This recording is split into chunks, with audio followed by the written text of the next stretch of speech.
Welcome to this lecture on formulating a research problem, a crucial step in any research endeavor. Understanding this concept is the foundation of a successful study. Let's begin by exploring what a research problem is. A research problem is a clear statement about an area of concern, a condition that needs improvement, a difficulty to eliminate, or a troubling question that exists in scholarly literature, theory, or current practice. It highlights a need for meaningful understanding and deliberate investigation.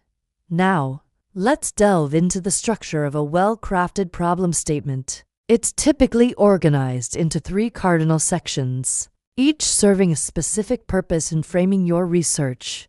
The first section addresses the context. This is where you provide a brief description of the environment where the problem occurs.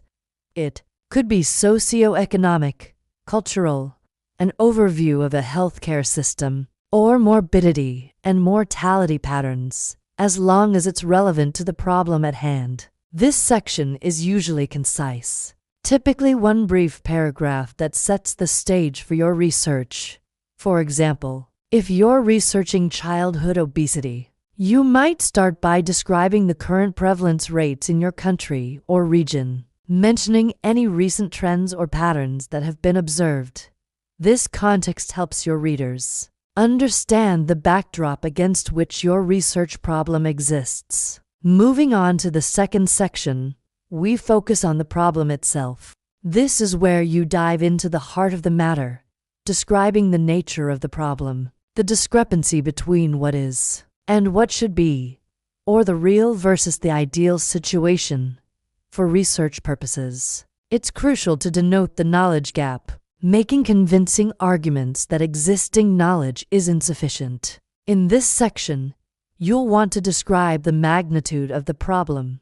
This includes its size, distribution, severity, who is affected, where it's occurring, and its consequences. You should also discuss the public health implications of the issue, or the consequences of not knowing what you need to know. Continuing with our childhood obesity example, you might discuss how the rising rates are affecting children's health, the long-term implications for healthcare systems, and the societal costs associated with this trend.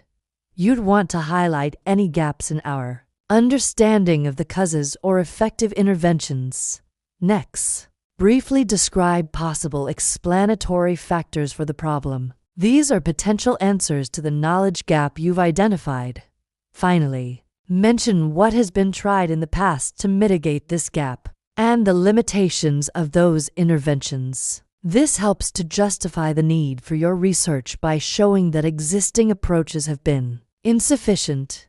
The third section of your problem statement addresses how research can contribute to addressing this problem. Here, you'll discuss how the knowledge gaps you've identified can be addressed through your research, making convincing arguments for its necessity. Describe the type of information you expect to result from your project and how it will be useful. For instance, in our childhood obesity example, you might propose a study that investigates the effectiveness of a new school-based intervention program. You'd explain how this research could fill gaps in our understanding of effective prevention strategies and potentially inform policy decisions. It's important to note that while we've used subtitles in this lecture for clarity, your actual problem statement usually doesn't include them. Despite covering many subcomponents, the entire statement should be brief, ideally not exceeding 1.5 pages double-spaced. The actual knowledge discrepancy must appear early, immediately after setting the context, to avoid confusion. Now, let's discuss some additional tips for crafting an effective problem statement. First and foremost, be coherent and maintain a logical flow throughout your statement. Your arguments should be highly persuasive, preferably arguing in quantitative terms to remain objective. This helps to establish the credibility and importance of your research. Remember, your problem statement serves multiple purposes. It introduces the reader to the importance of your topic, orienting them to the study's significance.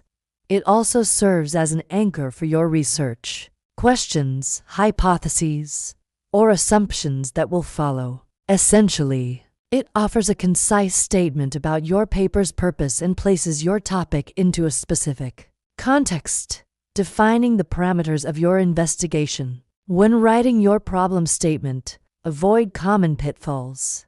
It shouldn't tell you how to do something, offer vague or broad propositions, or simply present a value judgment. Instead, it should clearly articulate the specific issue you're addressing and why it's important. As you craft your problem statement, consider your audience. Will it be read by fellow researchers, funding bodies, or policymakers?